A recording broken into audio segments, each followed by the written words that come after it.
technology that allows us to be very much more specific about what we're looking. I would love to be able to tell you that we will have, you know, drug-free sport in future. That's everything we are doing is engaged in trying to achieve that, but we know that a few people will cheat. That's the baseline.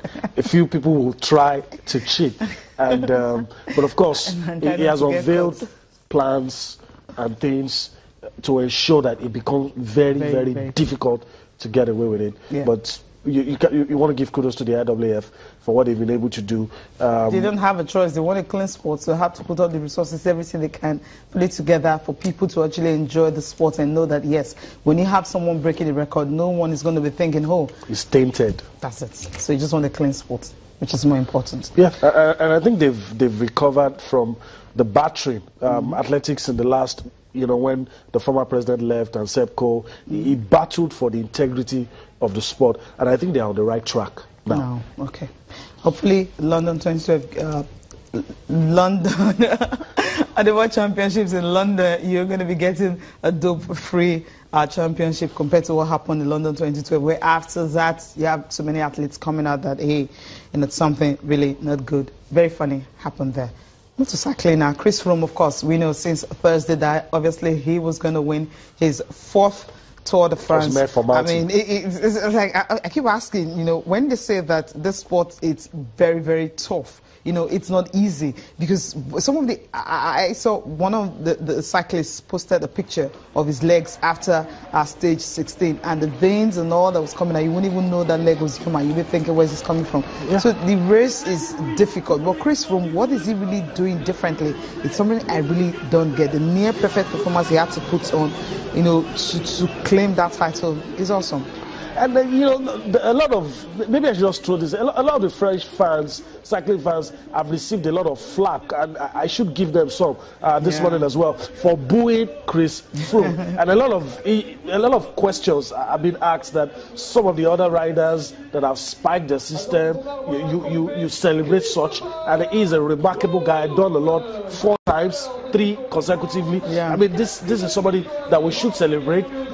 There were some claims, there were some allegations, not proven yet, and you have to show some love and respect for this Team Sky rider for what he's been able to do. I think we were joking about it some days ago. After stage 20, he retained that yellow jersey. You know, it was just for him to compete on Sunday. That was just it. You know, as long as he finishes the race, he was going to retain the remarkable achievement for him. Hopefully, in days to come, you know, we'll better appreciate what he's been able to do. It's grueling. It's really tough. It's tough because it's a race sometimes you don't even want to think about because of the process, what they go through and all that. But then the way he has done it 3 times in a row now consecutively, what's he really doing differently that other cyclists are not doing? I don't know. Maybe the strategy of Team Sky.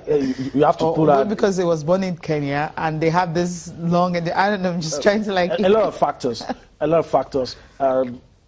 Especially if you consider the fact that he told us before this thing started that that's my aim.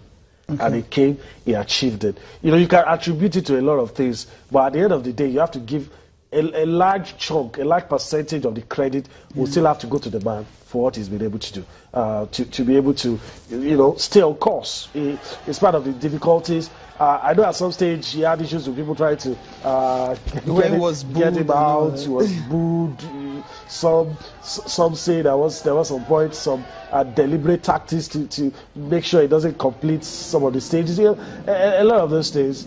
And you also have to give, you know, his fellow Team Sky riders some credit to a lot of protection, a lot of team tactics involved in all of this world. You know, like, you don't have the issues you have in F1 where the team tells the crew, this is what we are, this is our main guy, and somebody says, no, I can win this race as well.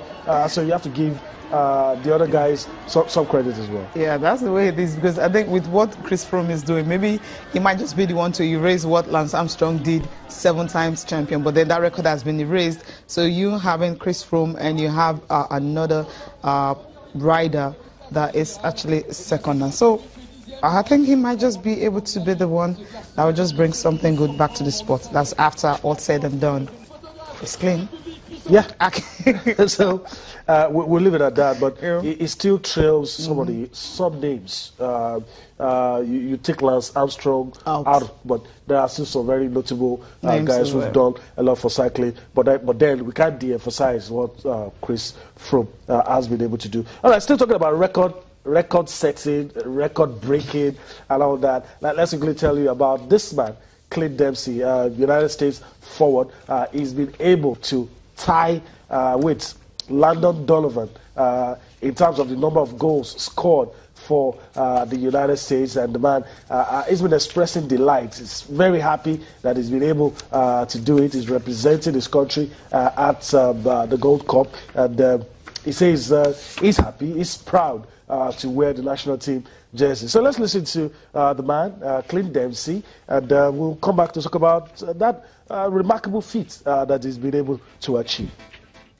For me, the biggest thing is being able to come back from 2 heart procedures, man, and to be still playing at this level, and you didn't know if you're going to have much time left to be playing the game, and to be able to tell my kids that right now I'm tied for the most goals ever scored for his country. That's something a little kid, you know, when I grew up in Nacogdoches, that was a big dream to try to get there. You know, for me, it was always trying to play in the World Cup and represent your country, but to be able to have played in 3 World Cups and to say that I'm one of the leading goal scorers of all time for the U.S., I mean, that's something that's very special. All right. What looked like a dream is now becoming reality. 57 goals, Clint Dempsey. When he left the English Premier League, I thought it was all over. But he's been able to stay course, still play the game.